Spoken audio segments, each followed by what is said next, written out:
Hello, c'est Mariama, bienvenue sur Mom You Rock.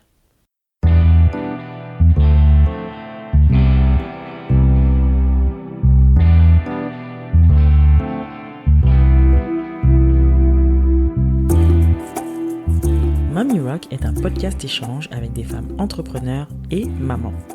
Ma volonté reste toujours la même, partir en quête d'inspiration et de motivation auprès de ces femmes qui nous partagent leur quotidien de slasheuse. Car oui, j'ai longtemps cru qu'être mère et chef d'entreprise pouvaient être incompatibles. La bonne nouvelle, c'est que j'avais archi faux et ces parcours ne le prouvent bien. Je suis moi-même aujourd'hui maman de 2 petits bouts et je vis une belle aventure entrepreneuriale. Ma mission ici est de vous inspirer à travers tous ces témoignages pour mener à bien vos projets et vous aider à croire en vos idées. Si vous souhaitez en savoir plus sur la naissance de ce podcast, je vous invite à écouter la bande-annonce de la saison 1. Maintenant, prenez place, c'est parti!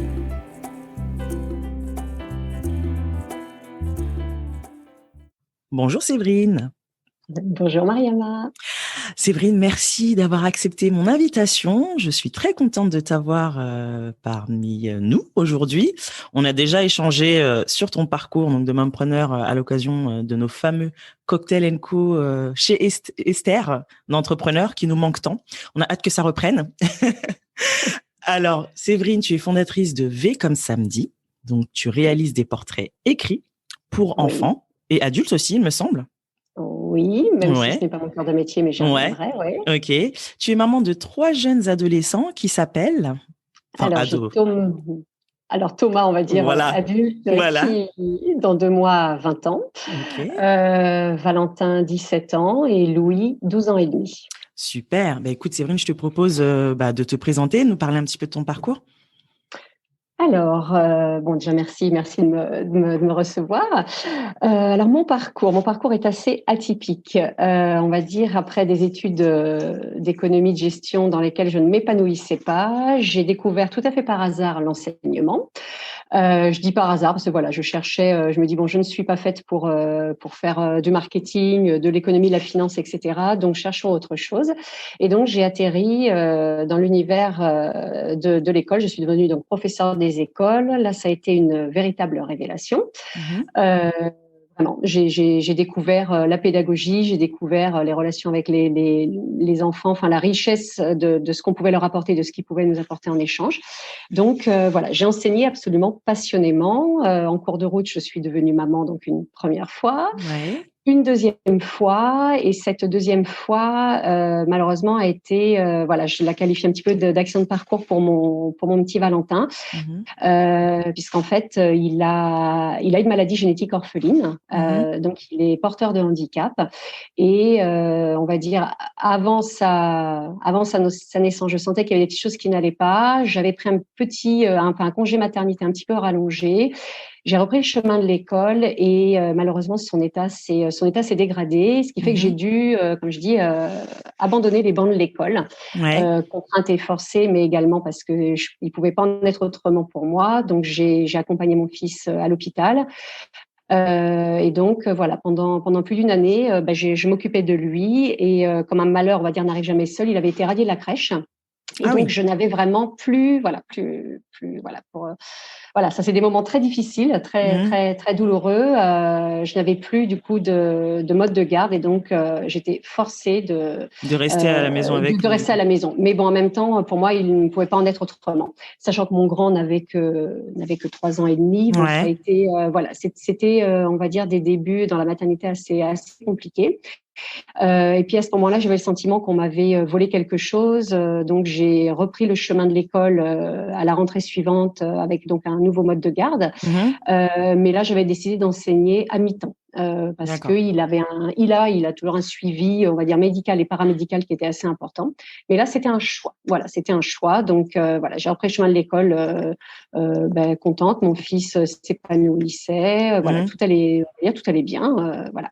Et puis quelques années plus tard, il y a eu le désir d'un troisième enfant. Donc Louis est arrivé et là j'ai pris un congé parental un petit peu plus long. Et puis deuxième année année de congé parental et en fait, je m'éclatais. Je m'éclatais dans mon rôle de maman à la maison. Ouais. Je pouvais enfin faire les rentrées scolaires de mes enfants. C'est un truc tout bête, hein, mais voilà, les sorties scolaires. Enfin bon, et je m'épanouissais vraiment dans ce rôle. Et à partir de ce moment-là, j'ai commencé à me questionner. Même si j'adorais enseigner, je me suis dit, finalement, quelque part, je me sens pas continuer comme ça, sachant qu'une fois que tu es dans l'enseignement, les possibilités d'évolution, je voyais pas trop à ce moment-là. Donc, mon mari, lui, travaillait à l'étranger, donc c'était en plus un peu compliqué. Et j'ai décidé d'arrêter d'enseigner pour à la fois m'occuper de mes enfants, mais dans ma petite tête, j'avais quand même une petite voix qui me disait tu feras autre chose. Mais alors, je n'avais absolument aucune idée de ce que ce serait si ce n'était l'écriture. C'est-à-dire, l'écriture a toujours une place importante dans ma vie. J'ai toujours écrit, mais je n'ai jamais considéré ça comme quelque chose dont je pourrais créer une activité professionnelle. Il se trouve que suite au diagnostic et à la radiation donc de crèche de mon fils, là j'avais écrit en fait un texte. Et un texte, j'ai compris très tardivement qu'il allait être le fondateur de V comme samedi. Donc un texte que je n'avais écrit que pour moi, où je crachais toute ma colère, tout mon sentiment d'injustice, toute ma souffrance. Voilà, ce texte, je l'avais rangé dans un petit coin et au fil du temps, en fait, voilà, un texte long, 12 pages. Ouais. Ah, quand même. Oui, quand même. Voilà. Tu en avais des choses à dire. Ouais, j'avais des choses à dire. En fait, je relatais les 14 premiers mois de vie. D'accord, donc de toute la frustration que tu as pu vivre, voilà, tous ces moments exactement. passés. Et puis ce texte, en fait, au fil du temps, je l'ai repris, je l'ai remanié et je l'ai complètement changé. C'est-à-dire, j'en ai enlevé toute la noirceur et j'ai mis que de la couleur. Et notamment, quand mon dernier fils est né, voilà, là, j'ai mis vraiment le point final à ce texte-là. Mais voilà, ce texte, je l'avais abandonné. Il était imprimé dans mon ordinateur, imprimé. Mais tu l'as toujours, je suppose. Fin fond d'un tiroir de ma commode. Parallèlement à ça, quand j'ai eu mes 3 enfants, j'ai ressenti le besoin d'écrire un livre pour eux. Donc, chose que j'ai faite il y a 10 ans. Donc, un livre, un conte philosophique, dans lequel je voulais leur transmettre toutes les valeurs qui me sont chères. Donc, ce livre a été édité, mais voilà, l'éditeur n'a pas fait un gros travail. Donc, il y a quelques années, j'ai récupéré il a quand les même droits. été publié, ok. Ouais, voilà. Mais voilà, il va être publié, mais cette fois-ci, je penche vers l'auto-édition. D'accord. Je suis en train de le remanier, notamment l'illustration. Enfin bon, bref. Super. Voilà. Mais à côté de ça, je disais, l'écriture, ok, mais bon, qu'est-ce que j'allais faire? Et puis, les 2 demi-journées par semaine où mon petit dernier était à la crèche et donc mes enfants, les aînés étaient à l'école, moi, je suis touche à tout, bricoleuse, donc je me suis mise à fond dans le bricolage, la déco, la couture, enfin plein d'activités ultra créatives jusqu'à ce jour où j'ai dit, ouais, ok, la couture, c'est super, mais j'aimerais bien finalement créer ma propre ligne de tissu parce que les tissus du marché, c'est bien, mais finalement, tu es créative. Donc, ouais. Et en fait, je me suis formée au design textile. Et donc, j'ai d'abord créé une marque d'objets et accessoires de déco, un petit peu de mode avec des petits tote bags, etc. Et là, une chose qui m'était très chère, c'était de faire travailler des entreprises locales et notamment des ESAT, donc des entreprises qui emploient des personnes en situation de handicap. Et donc, j'ai lancé ma marque, d'abord sous un autre nom que V comme samedi. J'ai eu une opposition de la part d'une marque étrangère à mon nom. Donc, du coup, je l'ai rebaptisé V comme samedi. Pourquoi? Parce qu'ils avaient déjà, ce nom était déjà utilisé. Il était plus ou moins pris. C'était pas tout à fait le même, mais effectivement, c'était pour ma gamme en l'occurrence de maroquinerie, c'était trop proche. D'accord. Une amie avocate spécialisée dans la propriété intellectuelle, etc. m'avait dit, écoute, il vaut mieux que tu laisses tomber. Voilà. Donc, du coup, j'ai travaillé avec une personne avec qui je travaillais, qui était un petit peu coach en écriture, enfin voilà, et en fait on a travaillé sur mon nouveau nom de marque et donc c'est V comme samedi qui a une véritable histoire en fait. J'allais te poser la question d'ailleurs, donc c'est une belle transition. Voilà, donc ça je l'explique plus en détail sur mon blog, mais en gros voilà, la lettre V a toujours été présente dans ma vie. Mon prénom, mon nom de jeune fille, mon nom d'épouse, la ville où j'habite, ma date de naissance, et puis Valentin. Et en fait, samedi, c'est tout simplement le jour que je préfère dans la semaine. Je ne sais pas pourquoi. C'est parce que c'est le week-end, c'est ça? C'est la fin de parce semaine. que le dimanche, c'est pas pareil, mais le samedi. Ouais. Le samedi, j'ai l'impression qu'il fait plus que 24 heures. Et donc, j'ai tout fait le samedi. Et en fait, on a fait cette association finalement assez atypique, mais qui me représente bien. Quoi, je ne veux pas faire comme les. C'est même pas l'idée de ne pas vouloir faire comme les autres. C'est surtout je fais comme je le Comme tu sens. l'entends, oui. Voilà, et c'est vrai qu'à chaque fois que je me le rendais dans les ateliers, par exemple, pour récupérer mes articles, les personnes à l'accueil, qui étaient jamais les mêmes, même vu comme ça me dit, on peut pas l'oublier. Enfin, Tu vois, et au moins, tu finalement, restes en tête. voilà. Et ce genre, pourquoi pas V comme vendredi ou S comme samedi? Je dis, mais non, Non, ah non. justement, c'est la petite touche d'originalité. Donc, Voilà. Voilà. Et donc, ce V comme samedi, il est resté. Et voilà, simplement, au bout de. Donc, je suis d'abord entrée dans un premier réseau d'entrepreneurs actionnels avant de connaître l'autre réseau par lequel nous sommes connus, toi et moi, entrepreneurs. Enfin, je fais partie des deux. Pour déjà ne pas être seule ouais. dans l'entrepreneuriat. Parce que là, t'étais vraiment, t'avais pas encore lancé ton activité. Enfin, si, t'avais V comme samedi, mais Disons maroquinerie. que, voilà, je l'avais, maroquinerie, coussin, carnet, partout finalement où le design textile pouvait s'appliquer. En fait, le design textile, c'est pour les tissus, mais finalement, une fois que tu as le savoir-faire, tu peux l'appliquer sur n'importe quel support. Et c'est une formation que tu as fait à distance, en présentiel, sur combien de temps? Avec, en fait, c'est une amie qui m'a formée. Donc, on va dire que je suis un peu autodidacte. Et c'est une graphiste, voilà, qui au début, je lui ai dit, écoute, moi, je te filme je t'envoie mes croquis par Internet et puis tu me les crées sous le logiciel que tu veux. Ouais. Elle me dit, attends, tu vas venir et tout. Et en fait, elle m'a formée à Illustrator. Et génial. Au début, je dis, oh là là, mais qu'est-ce que c'est que ce truc, ouais. Voilà. Et puis, en fait, à partir du moment où tu commences à bidouiller, puis je suis très créative, ça m'a énormément plu. Et voilà. Puis surtout, je me suis rendu compte que tu avais une palette de couleurs extraordinaire. Donc, chaque motif, je le décline en 12 coloris. J'ai fait des impressions tests auprès des imprimeurs parce que selon que tu fais imprimer sur tissu, sur papier ou sur n'importe quel autre support, selon les machines qu'ils ont, les couleurs ne sont jamais les mêmes. Donc, j'ai ma banque de pastilles de couleurs où je peux choisir précisément. Enfin, je me suis vraiment éclatée là-dedans. C'est super. Voilà. Néanmoins, assez vite confrontée au problème des coûts de production. Ouais. Parce que tu vendais en ligne, du coup, aussi, ou t'avais... Donc, alors, j'avais pas encore ma boutique en ligne. Ouais. Dans un premier temps, voilà, c'était de la vente en direct et puis des petits marchés de créateurs. D'accord. Voilà, histoire de tester un petit peu le marché. Mais néanmoins, c'est vrai que je n'allais pas au-delà. Je ne voulais pas chercher à vendre plus que cela. Et ça, à un moment, je l'ai analysé grâce à au travail avec une autre coach. J'ai compris, en fait, j'avais un blocage et le blocage, c'était moi qui me le mettais. C'était pas la vente en soi qui me posait problème parce que pendant longtemps, il y a beaucoup d'entrepreneurs qui se disent oui, on n'est pas à l'aise avec la vente, fixer ses prix, etc. Moi, je suis très au clair, mais mon coût de revient, coût de production, etc. Ouais, c'est assez limpide pour toi. C'était limpide, mais qu'est-ce qui faisait que ça freinait? En fait, c'est tout simplement que ce n'était pas tout à fait là que je devais aller. Ouais. Voilà. Et là, c'était pas ta voix. C'était pas tout à fait ma voix. Ça allait un petit peu, je dirais à 5 ou 10% pour exprimer ma créativité. C'est pas beaucoup. Oui. Voilà, pour m'amuser. Enfin, plus pour m'amuser. Je le considère finalement avec le recul plus comme de la récréation. Ouais, c'est ça. Voilà. Et donc, j'ai parallèlement à tout ça, je commence à m'intéresser au développement personnel, pas pour en faire une activité, mais m'intéresser à toutes ces titre personnel. Et puis voilà, et la façon dont je pouvais être accompagnée. Et le hasard, mais en fait, on ne sait jamais le hasard, m'a fait croiser la route donc d'Anouk qui a créé Talented Girls. Je l'ai rencontrée et en fait, je la lisais déjà depuis pas mal de temps. Et en fait, quand on s'est rencontrés, je me suis dit, c'est avec elle que je vais travailler. Elle a proposé des accompagnements, elle propose toujours des accompagnements par l'écriture. Et en même temps, chez Actionnel, la personne avec qui je savais aussi que j'allais travailler pour la création de mon site un jour, je lui avais fait lire un texte comme ça et on parlait justement de l'e-shop. On commençait, à évoquer ça. Puis elle lit mon texte et elle me dit, je crois qu'il va falloir commencer par un blog. Et elle me dit, en fait, tu n'as pas peur de l'échec. Elle me dit, tu as peur de la réussite.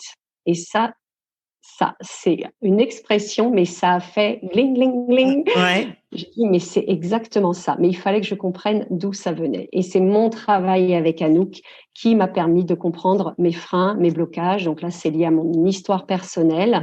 J'ai identifié, voilà, tout ça. Et à partir de là, en fait, j'ai accueilli et je me suis autorisée et j'ai dit, OK, c'est bon maintenant. Mais là, voilà, c'était un travail, on va dire, de longue haleine. Et en même temps, dans la continuité, Voilà, on commençait à parler effectivement de l'e-shop. J'avais le blog, j'écrivais surtout des portraits d'entrepreneurs. Ça, c'était mon kiff. D'accord. J'adorais, mais pas comme je ne suis pas journaliste de formation, si tu veux, je n'ai jamais prétendu l'être. Mais quand tu dis Je portrait parlais. d'entrepreneur, c'est portrait au sens présentation de la personne classique ou tu le faisais avec la plume que tu as aujourd'hui, un peu de Ben manière voilà, ben en fait, poétique, hein. Ouais. ben c'est ça. C'est-à-dire, en fait, je dis, bon, les parcours des entrepreneurs, finalement, on peut les trouver un peu partout, dès lors Mhm. qu'une entrepreneur ou un entrepreneur est un peu connu et tout. Je dis, non, moi, je veux sortir des sentiers battus. Donc, en fait, j'ai tout simplement fait un peu à la façon d'un portrait chinois.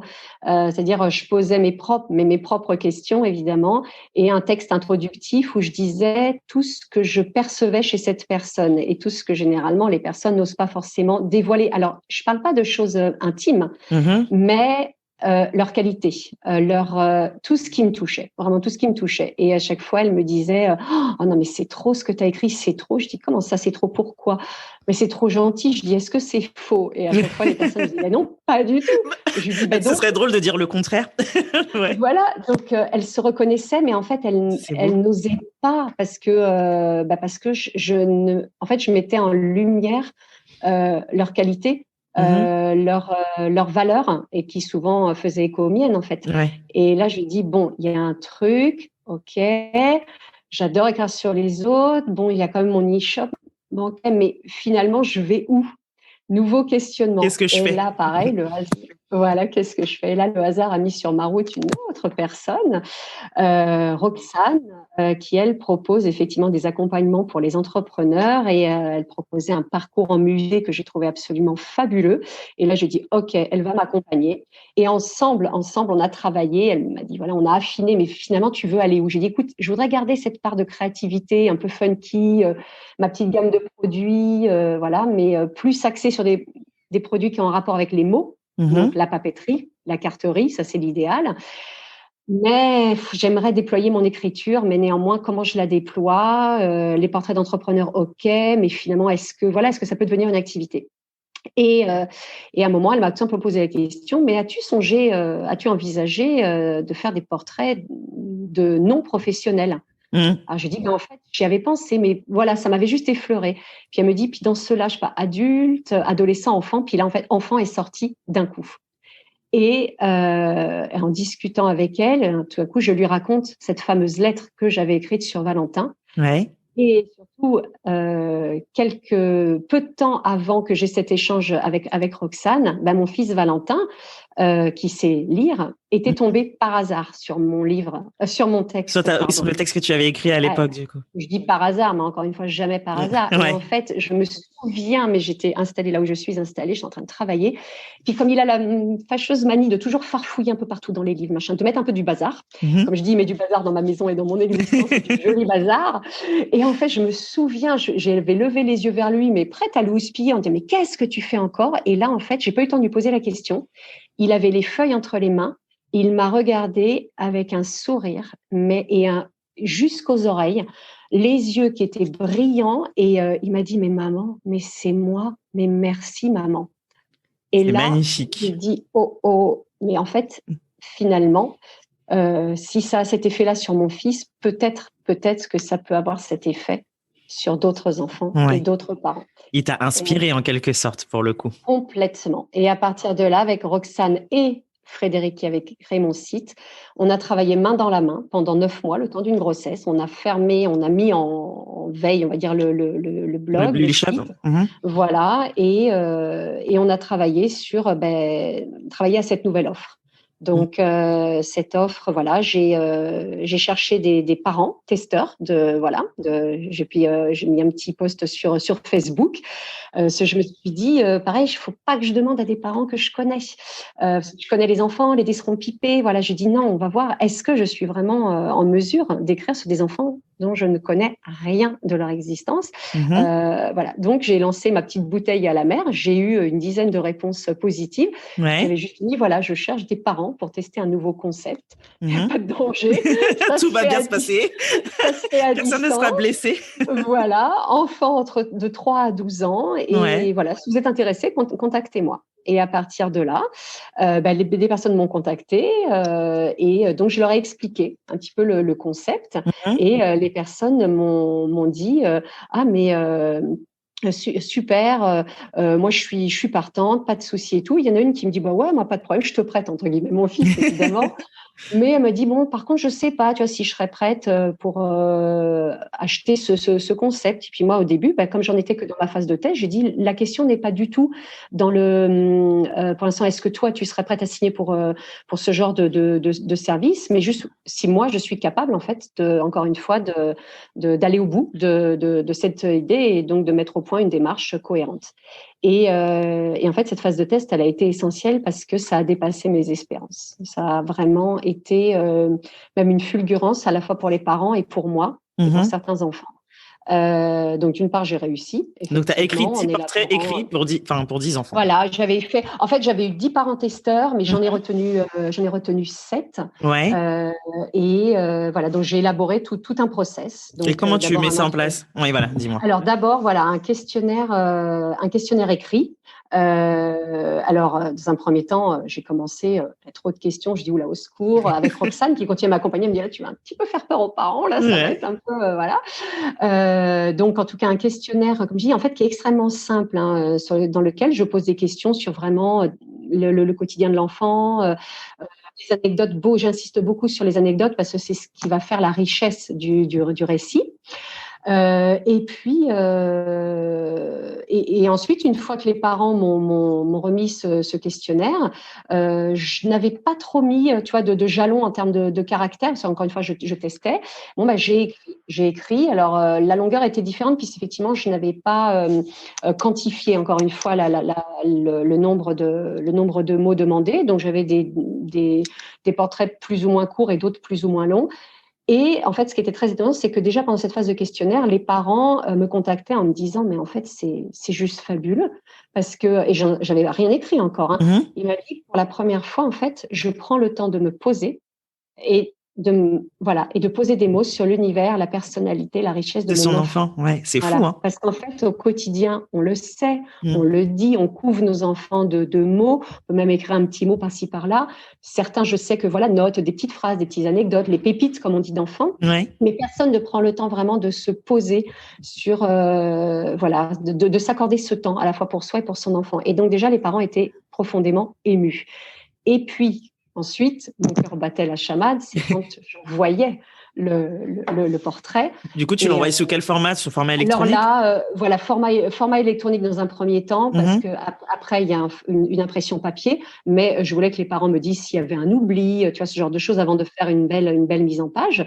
Et puis là, il y a une maman, une maman Juliette, elle a le droit au portrait de ses 2 enfants et un de ses deux garçons, et son plus jeune garçon, il est autiste. Et elle écrit d'ailleurs beaucoup sur lui, mais au début on se voyait, elle me disait mais est-ce que elle dit si vous arrivez à poser des mots sur notre fils, ça serait vraiment génial. Et en fait, elle, pour ses 2 enfants, elle a mis 24 heures à me répondre quand elle a reçu le portrait, parce qu'elle était émue, elle en pleurait. Tellement c'était juste, tellement c'était son enfant tout simplement, enfin ses enfants.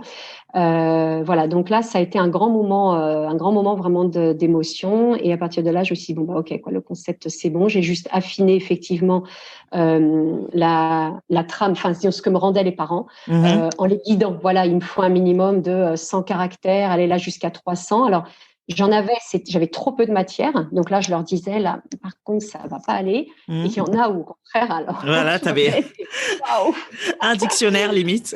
Voilà, et mine de rien, le travail après de retranscription, il est différent, mais déjà il est long, il est vraiment très très long. Mais au fil du temps, finalement, j'ai affiné le process. J'ai eu des parents qui ont tardé avant de me renvoyer le questionnaire écrit, qui ont vraiment tardé. Alors, il y en a une notamment où c'était pour un anniversaire et je me dis, là, on se rapproche de la date. Moi, si je n'ai pas le questionnaire à temps, après, je donne, moi, dans mes conditions générales de vente, je précise, voilà, il y a 3 semaines de rédaction à réception du questionnaire écrit. Les 3 semaines peuvent être réduites. Je l'ai déjà fait pour des cas, on va dire, un peu, pas d'urgence, mais bon, voilà, les gens s'y sont pris un petit peu trop tard. Néanmoins, voilà, j'annonce ce délai parce que si j'ai plusieurs portraits en même temps, il faut voilà que j'ai le temps de me consacrer à l'écriture correctement. Et donc, il y a des parents, voilà, pour lesquels il y avait un blocage, un vrai blocage, et j'ai dû vraiment aller m'entretenir avec eux. Et en En fait, face à face? en visio, En visio, ok. en visio ou au téléphone. J'ai eu les deux cas. J'ai eu les deux cas. On était avant le confinement, hein, mais voilà, parce que certains étaient en province aussi, donc je pouvais pas non plus les rencontrer. Donc ça s'est fait au téléphone ou en visio. Et là, je me suis rendu compte que finalement, la parole était libérée et que l'écrit pour certains était un frein, en fait. Ça m'a permis aussi de revoir mon client idéal. Voilà, ton fameux persona. Voilà, exactement. Dans un premier temps, je croyais à tort que mes clients idéaux étaient des personnes qui avaient du mal avec l'écrit et qui, du coup, cherchaient une plume. Et en fait, ce n'était pas ça, parce que les personnes qui ont du mal à l'écrit, ce sont ces fameuses personnes pour lesquelles il y avait ce fameux blocage pendant le questionnaire.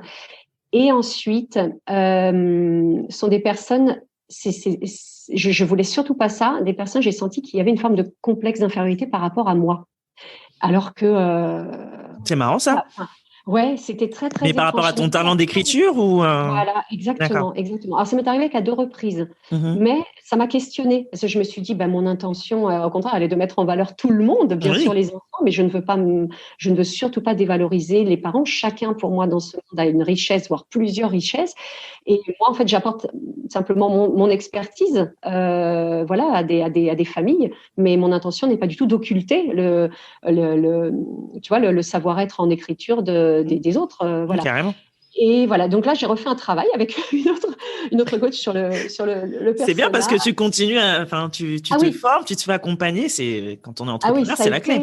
Voilà, et en même temps, du coup, on s'est dit avec cette coach qui est en fait Aline de The Bee Boost, qui est voilà, ça a été là. Du coup, c'était il y a pile un an en fait où j'ai vraiment remanié un petit peu tout ça et ma manière aussi de présenter mon activité sur mon site.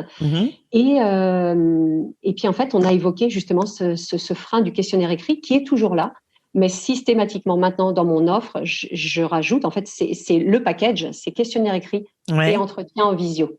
Voilà, je le propose parce que vraiment, les gens qui ne sont pas à l'aise, ça leur permet d'une part de se livrer autrement sans avoir, tu vois, ce frein à l'écriture. Et puis, il y en a d'autres qui oublient tout simplement pendant le questionnaire écrit. Il y en a une, par exemple, j'ai ma dernière question, c'est une question ouverte, voilà, autre chose que vous aimeriez me confier sur votre enfant que vous n'ayez pas encore dit, etc. Et finalement, à l'oral, j'ai réussi à les faire parler sur justement ce… Et du coup, il sort des choses qui ne sont jamais même pas sorties. dans… c'est ça. Voilà, exactement. Tu les mets en confiance, en fait, je pense, le fait de discuter avec toi. Exactement. Même si de toute façon, même avant de signer, je propose toujours un entretien téléphonique gratuit. Ça, même si on donne pas suite, ça me permet aussi de poser un peu les bases aussi. Poser les bases et puis de sentir si la personne a bien compris ce que je fais. Voilà. Voilà. Donc c'est quand même un travail de longue haleine parce que j'imagine. Surtout, je réponds à la difficulté de ce que je propose, c'est que je réponds en fait à un besoin qui n'est pas clairement exprimé, qui n'est pas conscient. Voilà, parce qu'on va faire appel à tel ou tel métier, ça paraît évident, mais là, oui, pourquoi faire appel à une plume? Mais oui, comment les gens te sollicitent du coup? Alors, c'est vrai. Ouais, alors il y a d'une part le bouche à oreille. Clairement, voilà, c'est une telle qui me recommande. Et puis il y a sur Instagram. Alors je souhaite être présente sur plusieurs réseaux. LinkedIn, je n'y suis pas encore. J'y suis pas assidue si tu veux, mais je pense que vraiment il y a de quoi faire. Et surtout voilà sur Instagram que j'ai découvert finalement il y a peu de temps, mais je me suis rendu compte que finalement c'est un réseau qui me convenait bien. Et là du coup j'ai pas mal de demandes en off, tu vois, voilà, parce que je ne parle pas forcément dans tous mes posts, je parle on va dire un poste sur 5 de mon activité directement, mais c'est surtout pour moi c'est l'occasion de montrer mon écriture, ma sensibilité. Je partage des contenus très personnels, mais également voilà, des fois j'écris des posts sur donc des mots d'enfants. Là ce sont pas donc des portraits, mais voilà, je livre un échantillon de mon écriture et comme ça je pense que ça permet aux gens de se faire une idée. Ouais, de se faire exactement une idée. Voilà, il y a beaucoup d'interactions du coup. J'interagis beaucoup en privé avec pas mal de personnes. J'arrive un petit peu à lire entre les lignes. Et puis moi, par exemple, je lis systématiquement tous les posts. Tu vois, des personnes qui publient une photo. Il y a un post des fois qui est assez lourd derrière, mais les gens ne lisent pas forcément. Mais ils n'ont pas vu qu'il y avait un contenu qui était profond ou tu vois. Bon, ben moi, non, j'accorde toujours une attention à ça. Et en fait, c'est pour montrer que moi, je suis comme ça en fait dans la vie, c'est que j'accorde de l'importance à tous ces éléments. Encore une fois, finalement, au ressenti des personnes. Pareil, à travers les mots que me confient les parents sur leur enfant, en fait, clairement, je montre, en fait, j'arrive à mettre des mots sur des ressentis, sur des émotions qu'eux n'arrivent pas forcément à formuler. Et tu y arrives à chaque fois? Excuse-moi, tu y arrives à chaque fois? Ouais.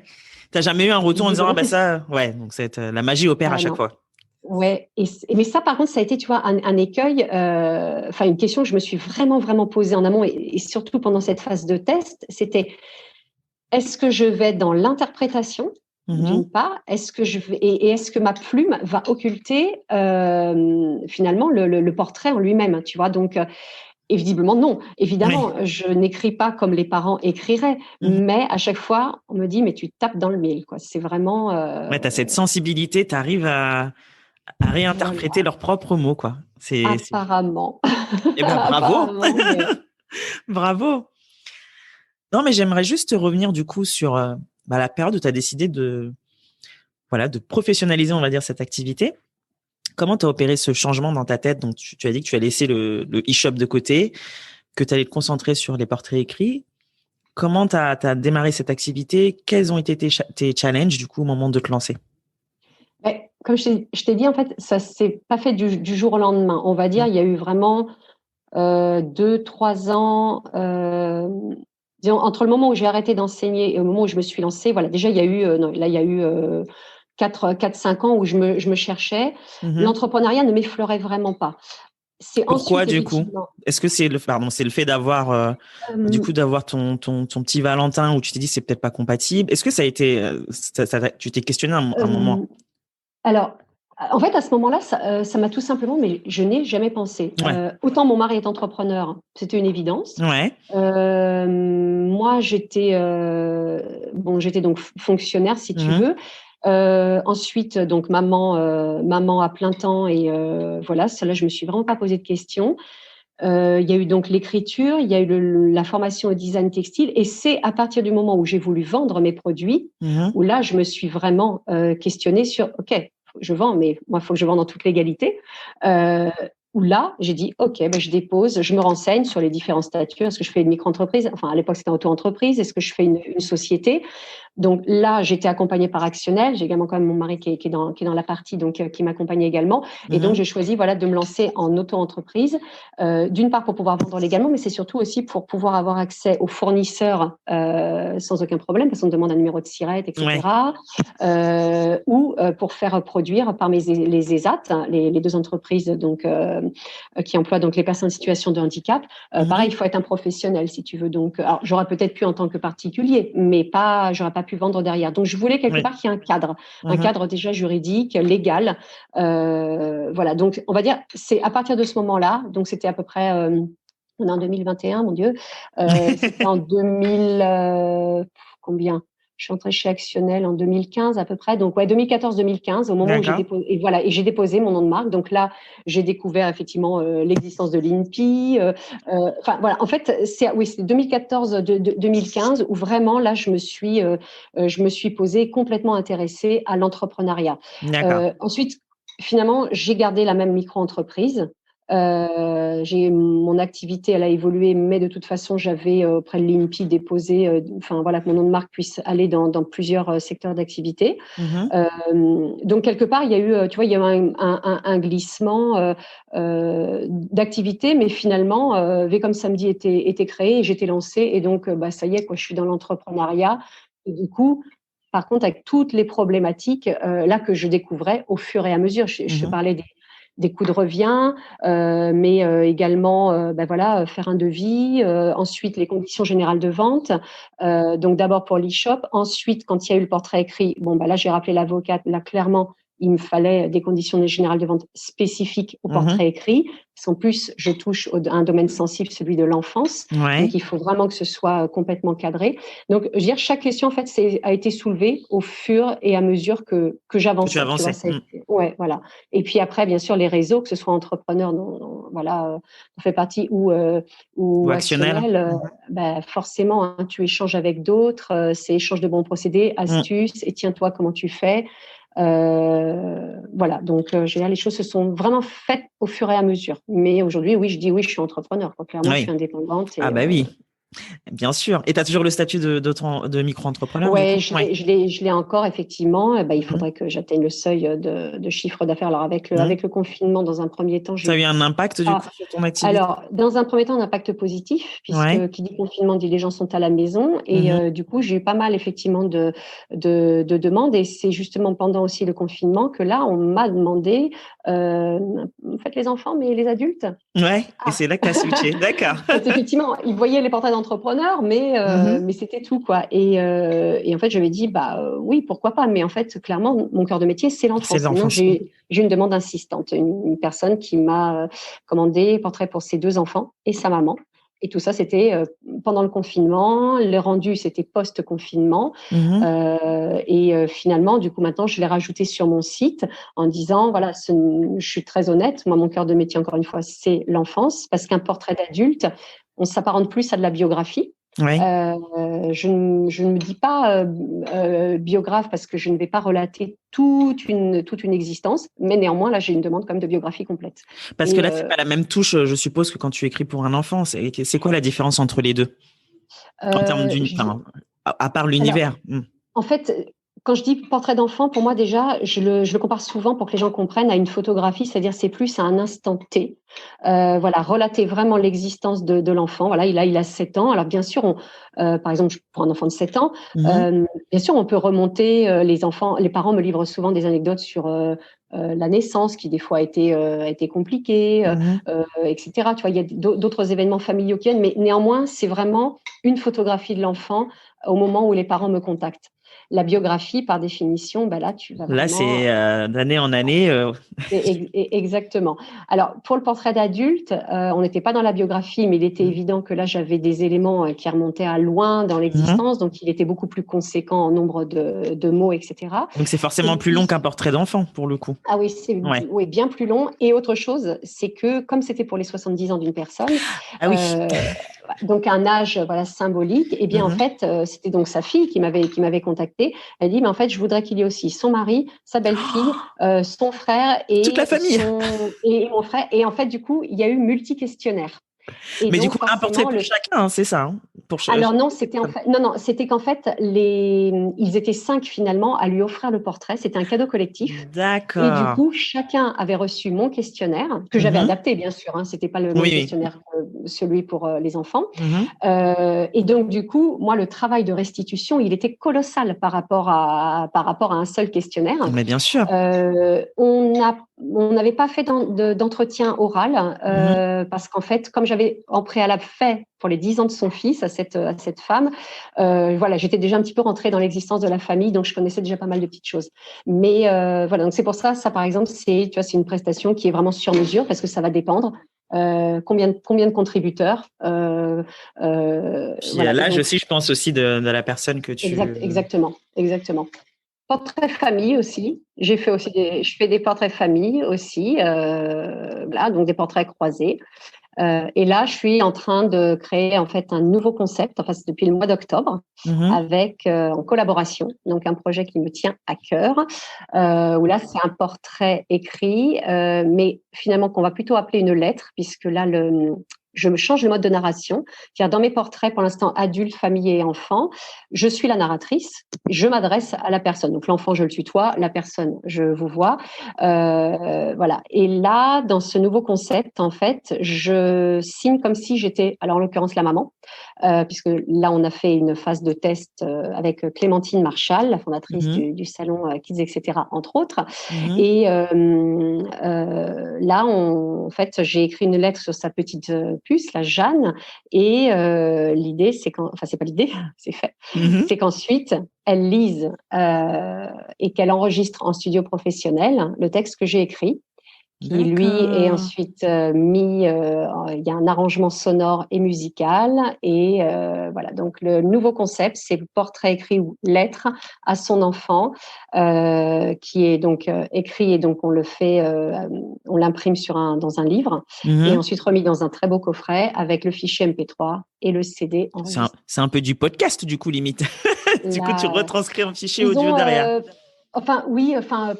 Moi, je n'appelle pas ça du coup podcast. Non, mais voilà, je veux dire, tu as un format audio pour le coup, donc tu as le format écrit. Voilà, format audio et un format audio. Format donc, écrit, qui est lu avec un habillage sonore, avec tout un univers. Exactement. Et ça, c'est le savoir-faire de Anne, donc elle qui est la fondatrice de Nos Chers Enfants. Et donc voilà, donc là, notre phase de test, elle est quasiment terminée, puisque donc j'ai fait donc le portrait. Clémentine, d'ailleurs, l'avait lu à chaud, c'est-à-dire elle le découvrait, elle l'a lu, elle l'a enregistré sur Instagram, et elle était émue aux larmes, et les gens, en fait, ça leur a apporté un éclairage sur mon activité, parce que les gens disent OK, portable, mais ils n'arrivent pas à se rendre compte ce que c'est. Oui, je pense que tu n'arrives pas à saisir vraiment la force et la sensibilité, en fait. Exactement. Et là, ils ont vraiment compris. Et puis maintenant, l'enregistrement en studio a été fait. Et là, on est en train de finaliser les derniers. On a fait faire un coffret très beau, et on est en train de finaliser les derniers éléments. Voilà, pour communiquer vraiment dessus. Donc là, on va dire, tu as un petit peu la primeur. Ouais, la petite. Avec Anne, on en a un petit peu parlé sur les réseaux. Mais voilà, mais là, on va dire, ça se précise vraiment très, très bien. Et si on arrive à exposer au salon Kids, etc., s'il a bien lieu. C'est prévu quand, du coup? En avril. Session en avril. Si ce n'est pas possible, ça sera la session de septembre. En tout cas, je n'ai pas encore la confirmation. En tout cas, si nous exposons, on espère du coup présenter, bien sûr. Super. C'est même pas on espère, on présente ce concept. On croise les doigts. Et donc ça, c'est une façon d'évoluer, de faire évoluer aussi l'entreprise et son produit ou son service, quoi. C'est super. Ouais. Bon, on va passer à tes journées de maman et entrepreneur. Bon, tes enfants sont grands. Le plus jeune à 12 ans, c'est ça? Ouais. Alors, ils sont grands, mais... Ça demande aussi ma grand-mère me disait petits-enfants. Oui, c'est ça. Grands-enfants. Oui, j'ai entendu cet adage. Mais du coup, tu vas nous le dire en live. Alors, disons que c'est vrai que, voilà, comme je t'ai expliqué, moi, la petite enfance, que ce soit mon premier et mon deuxième, qui ont peu d'écart, c'était comme compliqué, puisque voilà, il y avait tout un contexte médical, paramédical, qui était vraiment, vraiment très, très lourd. Néanmoins, aujourd'hui, même s'ils sont plus grands, voilà, Valentin, il a quand même besoin d'un accompagnement. Voilà, il est pas autonome. Voilà, les devoirs, etc. Faut que je sois derrière lui. Et puis mon petit Louis, bon, qui certes il grandit, mais bon voilà, si tu veux, au collège il y a eu des soucis de harcèlement. Il a aussi des soucis attentionnels, ce qui fait que ça nécessite beaucoup de présence de ma part. Donc avec le confinement, c'était très très compliqué de les avoir à la maison et de travailler en même temps, parce que voilà, j'arrive pas trop. Ils sont pas, manque d'autonomie.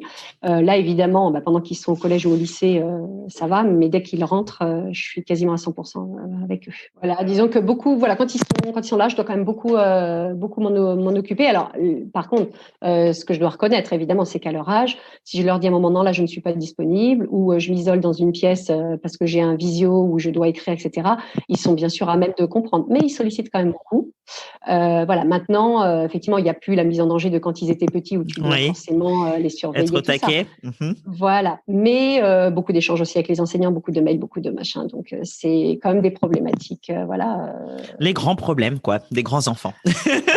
Voilà. Après, il y a une grande complicité, il y a énormément d'amour et d'affection, donc c'est moi, c'est mon moteur. Hein, oui, tu es assez proche de tes garçons, on en parlait. Ouais, tu as une relation assez fusionnelle avec eux. C'est beau. Oui, très, très, très, très fusionnel. Ouais, c'est vraiment un truc. Même mon grand. Voilà, on échange, on discute beaucoup, et oui, on est à la fois complices. Bon, en même temps, comme dans toutes les familles, ça rouspète aussi, ça râle. Oui, il faut bien. Tout ça. Il faut, voilà. Enfin, il faut. Mais c'est normal. C'est ça. Voilà, c'est normal. Mais ils sont plus à même, voilà, effectivement, de comprendre. Et puis, ils se rendent compte aussi de ce que je fais, parce que c'est vrai que quand j'ai arrêté d'enseigner, ils croyaient que j'avais arrêté enfin, c'est pas ils croyaient, j'avais arrêté d'enseigner. Donc, je leur ai dit, effectivement, là, je n'exerce plus d'activité professionnelle au sens légal du terme. Et une fois que j'ai lancé, effectivement, mon entreprise, là, par contre, les 2 plus jeunes, ils avaient quand même du mal à comprendre. Ils croyaient qu'en gros, j'étais Ils avaient quel âge à l'époque? Louis n'avait que 6 ans. Alors Valentin, il avait 11 ans, mais voilà, Valentin, comme il a quand même un retard, il a quand même du mal à percevoir un petit peu les choses, etc. Et puis là, c'était plus difficile. Ça fait... Oui, c'était pas forcément évident parce qu'il ne comprenait pas effectivement que j'étais à la maison, mais je lui disais, mais je suis à la maison, mais je travaille. Mais je travaille. Ah ouais, non, mais ça, c'est le challenge des mamans qui travaillent, qui développent leur activité à domicile avec les enfants à côté, quoi. Exactement. Là, ils ont vraiment compris, quoi, que quand ils savent que je suis sur l'ordinateur, je suis pas en train de faire mes courses, quoi. C'est ça. Tu bosses. Je peux. Oui. Je peux. Mais multitask quand on est, mais oui. Voilà. Et puis, si tu veux, l'autre particularité aussi, c'est que ils m'ont connue. Alors pas Louis. Valentin, je pense qu'il s'en souvient pas, mais j'étais enseignante. Donc déjà, c'est un travail. Ok, j'étais en classe, mais moi, à 4h30, j'enfilais ma casquette de maman et je me retrouvais à la maison à travailler. Donc en fait, j'ai finalement d'étudiante à enseignante et ensuite auto-entrepreneur. Finalement, j'ai toujours travaillé de la maison. Donc quelque part, tu vois, les enfants, ça a pas finalement tellement changé. Mais néanmoins, ils ont quand même eu du mal à comprendre que voilà, c'était une activité. Que c'était pas juste un passe-temps. Ça, c'est quelque chose. Donc voilà. Donc aujourd'hui, non, ils savent ce que je fais. Ils savent que quand je suis sur Instagram, clairement, c'est pour le travail. C'est-à-dire pour moi, Instagram. C'est ton outil de travail. C'est mon outil de travail. Même si je partage bien sûr beaucoup de choses personnelles, je leur demande toujours. Tu leur demandes leur avis. C'est-à-dire la photo. M'autorises-tu à la publier? Ce texte, ils lisent tous les textes que j'écris qui les concernent. Tous. Il est voilà et par moments j'exclame plus sur Valentin et je demande bien à Thomas, à Louis, c'est un truc tout bête, mais je dis mais enfin vous n'êtes pas jaloux, ça vous fait jaloux, mais pourquoi en fait ce que tu écris c'est juste nous, c'est la vérité, puis c'est beau, puis c'est toi, enfin voilà. C'est génial. Donc, ils ont toujours tout validé, si tu veux, ça a toujours été et ça c'était important pour moi parce que tu sais à l'heure où on dit on expose la vie de nos enfants, les enfants aient le choix et moi il y a un moment Louis m'a dit mais je veux plus qu'on me voit de face, pas de souci, je te mets de dos. Enfin, voilà, tu vois, c'est un truc. Mais là, je lui demande, l'autre fois, il a fait le pitre. Il me dit, tu peux mettre une story, ça m'ennuie pas. Bon, ok. C'est bien, je mais c'est demande toujours. important. Non, mais c'est bien, c'est important de leur demander leur avis parce que c'est leur image après tout. Donc, tout à fait. Surtout qu'ils en ont conscience aujourd'hui. Donc, Exactement. Mais en tout cas, voilà, pour revenir à Instagram, moi, Instagram, c'est mes amis, je les appelle ou je les contacte, enfin, tu vois, par SMS, etc.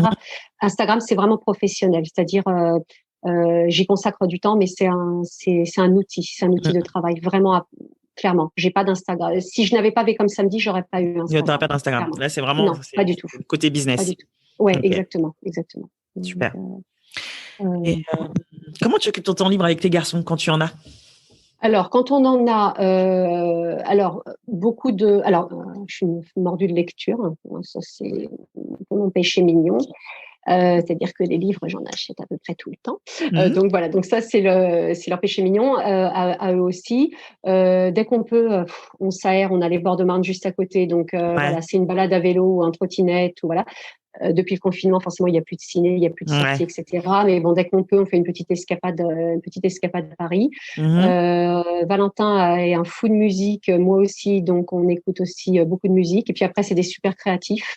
Surtout Louis, c'est un créatif plus. Donc Louis est toujours en train de mettre un bazar partout parce qu'il récupère tout, c'est le roi de la récup. Et donc, et ça, je pense que c'est un virus que je lui ai hérité. Ouais, c'est ce que j'allais dire. Ils ont hérité ça de leur maman.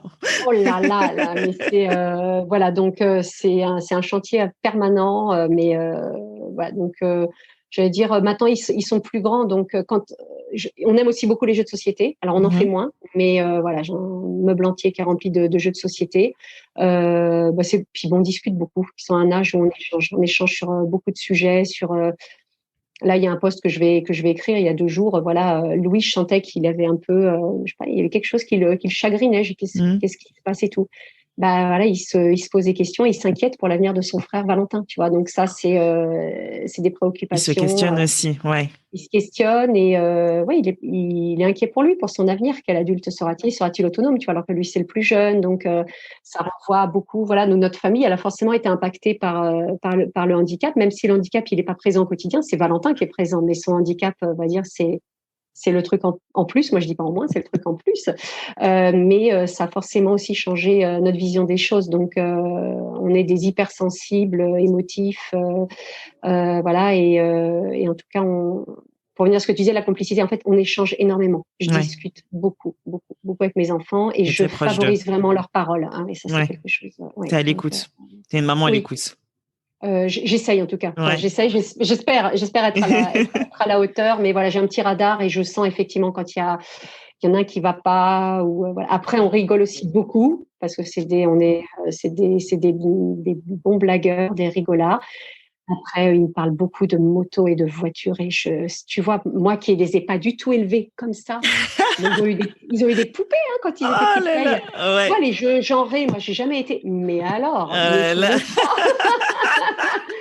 et de temps en temps, il y a mon grand qui dit mais arrêtez, ça saoule maman, la motorisation de tel scooter, tu sais, parce que on est à tapis là, il y a mon regard qui là, tu dis, les yeux au ciel. La poésie.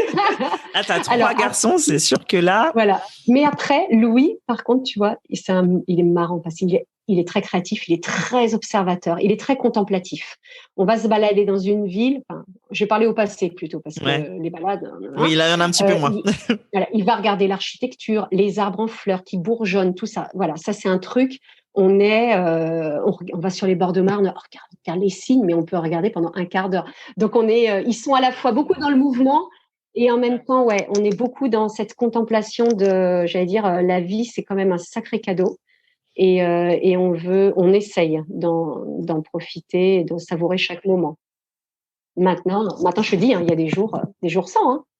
Ça c'est normal. Hein. Malheureusement, il faut faire avec. Il faut composer. Voilà, exactement. Il faut composer. Et comment ça se passe avec papa? Bon, tu m'as dit qu'il était entrepreneur aussi. Entrepreneur, qui travaille en Asie. Bon, là, c'est compliqué, évidemment. On va dire, il gère, il assure. Attends, il y a encore.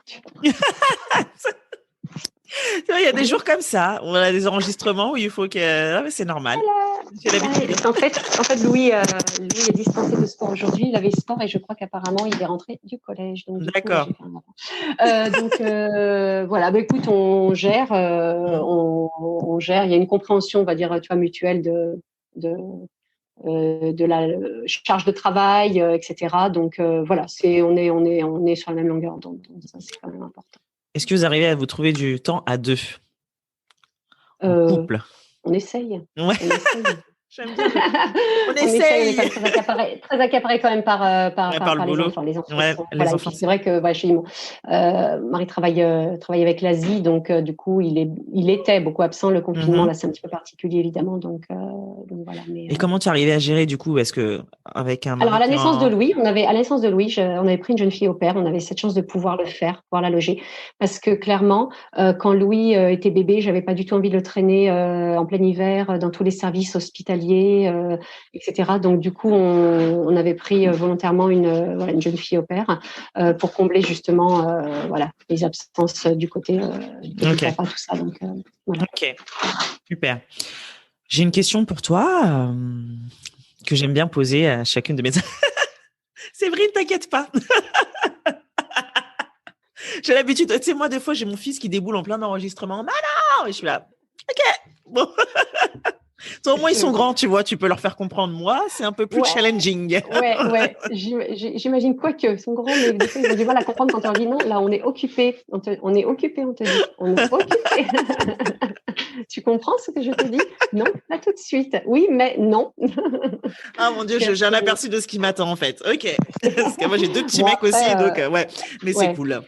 Après, je pense que c'est variable d'une famille à l'autre. Oui. Moi, vu comment ils sont taqués, je pense que je vais pas m'ennuyer non plus. Ça va être cool. Ouais, j'imagine. Alors, question pour toi, Séverine. Comment conjugue-t-on sur... Tiens, j'ai dit ça dans une voix speakerine. Comment conjugue-t-on, selon toi, ambition professionnelle et maternité? J'ai combien d'heures? Comment est-ce qu'on conjugue? Alors, je vais peut-être faire une question, une réponse bateau, mais moi, mon maître mot dans la vie, quelle qu'elle soit, c'est l'authenticité. Donc, je me dis en restant soi-même et puis toujours à l'écoute, j'allais dire, tant de ses besoins que de ses envies. Et puis, pour moi, voilà, ça, c'est la clé.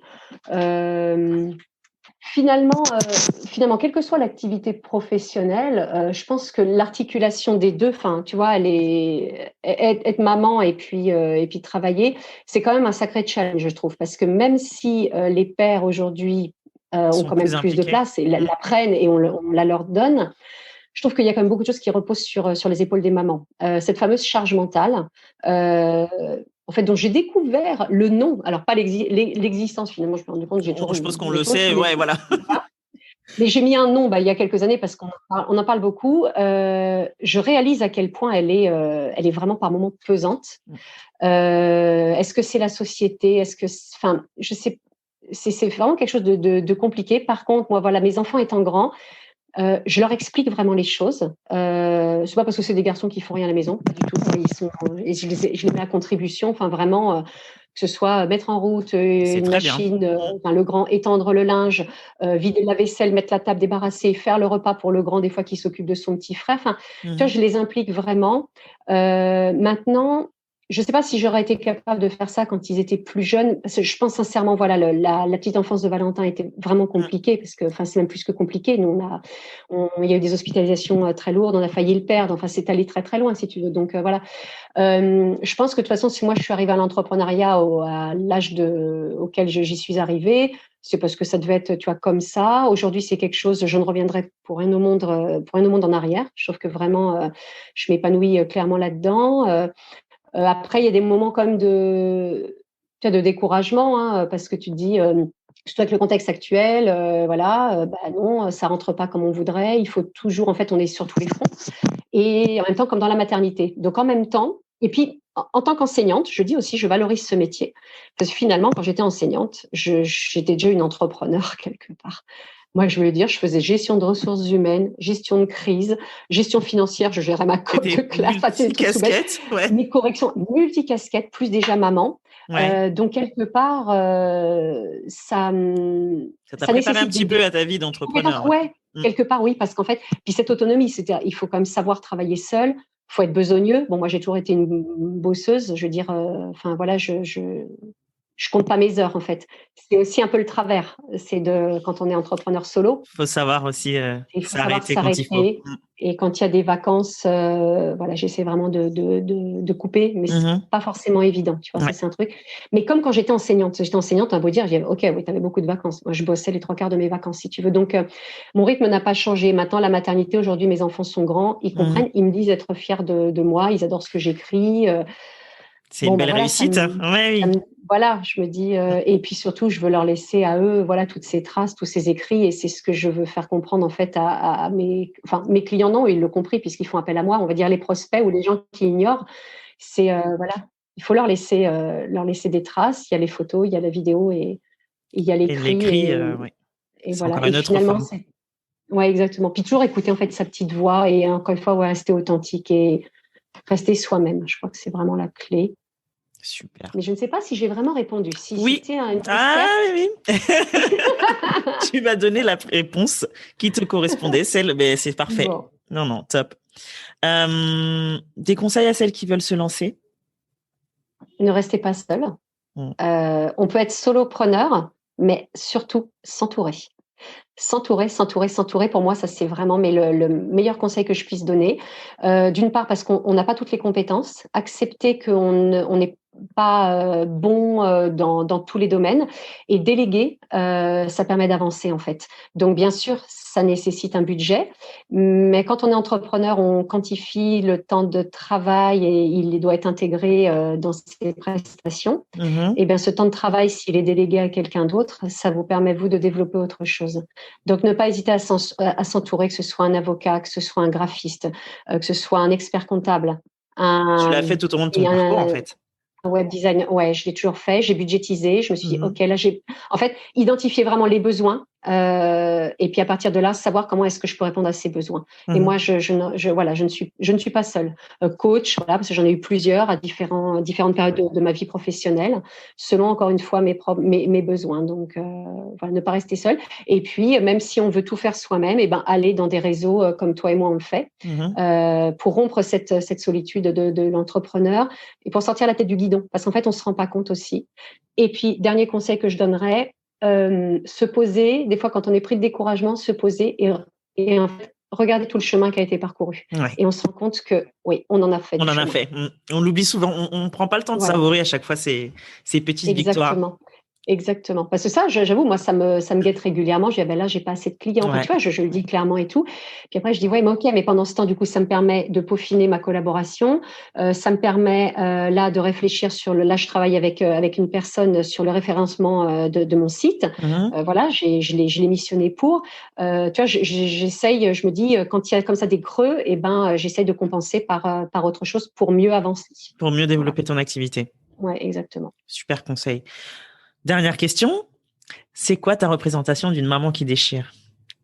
Pour moi, c'est une maman tout simplement épanouie et heureuse en fait. Maman qui déchire, tu vois, c'est pas la réussite. Finalement, la réussite, elle est extrêmement variable d'un individu à l'autre. Là où quelqu'un pourrait estimer réussir, pour dire oui, bon, ok, c'est tout simplement être épanoui dans ce qu'on fait. Et puis essayer d'être le plus heureux possible. Enfin moi c'est voilà, maman qui déchire, c'est et puis être toujours présente pour ses enfants, mais ne pas s'oublier soi.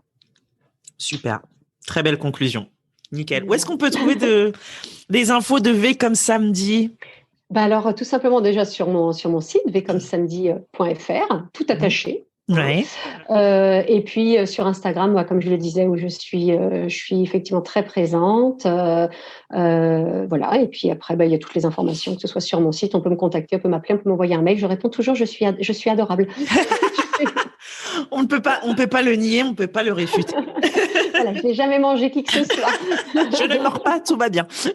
Voilà. Super. Merci Séverine, merci pour ton temps. Écoute, merci beaucoup Mariama pour cet entretien. Et puis, c'est un plaisir. Merci à toi de mettre en lumière du coup les autres. Oui, on essaye, c'est important. Si ça peut inspirer d'autres, écoute. Voilà, inspirer tant pour des idées d'activité, mais surtout des façons de vivre, sur plein de choses. Donc c'est tout l'objectif et j'espère en tout cas que ça fonctionne et atteindre réussir à atteindre un petit peu certaines femmes et leur faire comprendre que oui, entreprendre en étant maman et en étant maman, ça peut paraître incompatible, mais à force de courage, d'efforts, s'entourer comme tu le disais si bien. Ouais. Toujours s'entourer. C'est ça. Et puis, j'allais dire pour conclure, finalement, il n'y a pas d'âge. Je pense qu'on peut très bien entreprendre à 20 ans. Et puis, moi, dans 9 jours, je souffle mes 50 bougies, même si je ne le fais pas. Tu ne le fais pas du tout. Et 50 ans, c'est un bel âge. Attends. Et là, c'est une belle claque quand même, psychologiquement. Bon, mes enfants sont les premiers à dire, mais maman, tu ne le fais pas. non, dans ma tête, je divise par 2, mais je les ai quand même. Et en fait, je crois qu'il n'y a pas d'âge en fait. Il y a juste le bon moment et il faut apprendre à s'écouter. C'est le bon timing. Soi.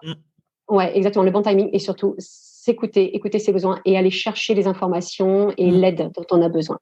Carrément, super. Écoute, merci beaucoup Séverine. Merci à toi Mariama.